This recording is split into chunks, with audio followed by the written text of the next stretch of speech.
Hello, this is Brian Rowe from Mythic MTG Tech talking about modern no ban list. Yes, you heard me correctly, a modern format with no ban list. Mox Boarding House ran last weekend their first tournament of this format. It is an unsanctioned tournament.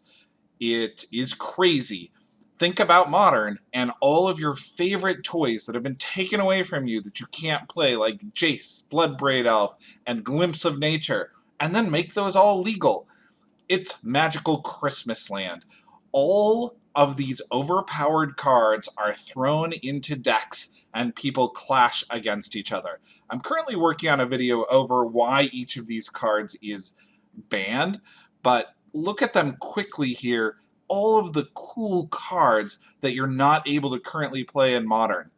What would you build in this format if everything was legal? If you could play Bloodbraid Elf again, or Storm. Let's not talk about Second Sunrise. That should never be unbanned, even for a no-ban list tournament. My god, that is like watching paint dry. Deathrite Shaman? That is not an overpowered card compared to Jace. Come on. Dig Through Time, Treasure Cruise. All of the participants' deck lists are up currently over on Tapped Out. I will drop this link into the description, so check that out also if you want to see some of the other decks. Today I'm looking at 3 different deck lists from that no-ban tournament. The first of which is what I would consider the most innovative deck list in the tournament. I did not see this one coming. This is a blue-black Tezzeret control list. The idea is to drop a bunch of artifacts early, play with the Sword of the Meek combo in here. It reminds me a lot of a deck that is decent in Legacy. Ponder and Thoughtseize help out with finding what you need and your combo matchup. Jace, Lily, and Tezzeret are really the backbone of the deck, and Spellskite here is a nice blocker, helps you deal with burn or with robots overall. There were also a pretty good amount of Infect decks that none of them made the top 8, although they didn't actually do a top 8 playoff. They just told us who the top 8 were.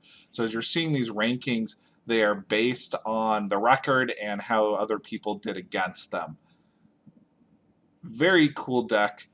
I like this style of deck in Legacy. Trinisphere is not legal in Legacy. Crazy card. Is a powerhouse, though, in Vintage. Very, very interesting. For Tezzerets. I think Tezzeret has to be one of the most underplayed cards in Modern. I feel like there's got to be a way to break Tezzeret in Modern, and nobody has done it yet. Although the lack of these artifact lands could be part of the reason.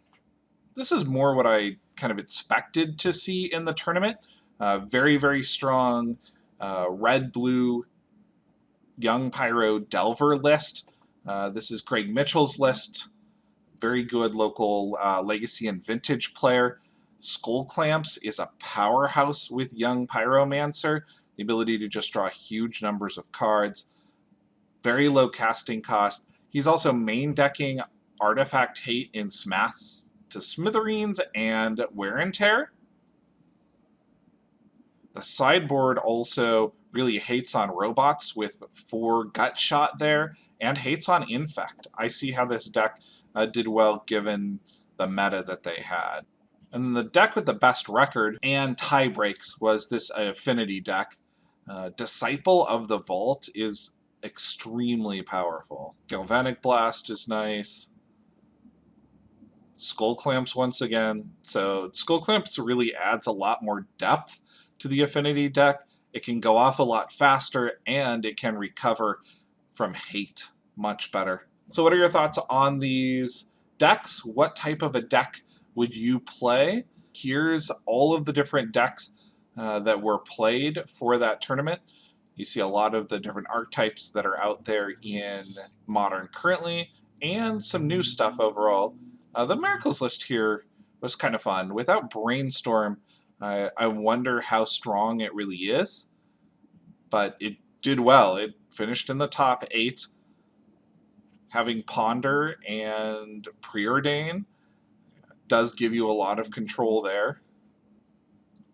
Counterbalance, Sensei's Divining Top. Very interesting control deck. And Tempo, Control, and Aggro Robots all did well. Combo did not make much of an appearance in the top 8. Most of the decks were actually pretty fair. Looks like not one Storm deck actually showed up, which is shocking to me. Storm should be really good in this environment. Thanks, this has been Brian Rowe with Mythic MTG Tech. If you could clamp that subscribe button, I would greatly appreciate it. We'll help you draw 2 great new videos. Thank you to everybody who's over there on Patreon supporting the channel.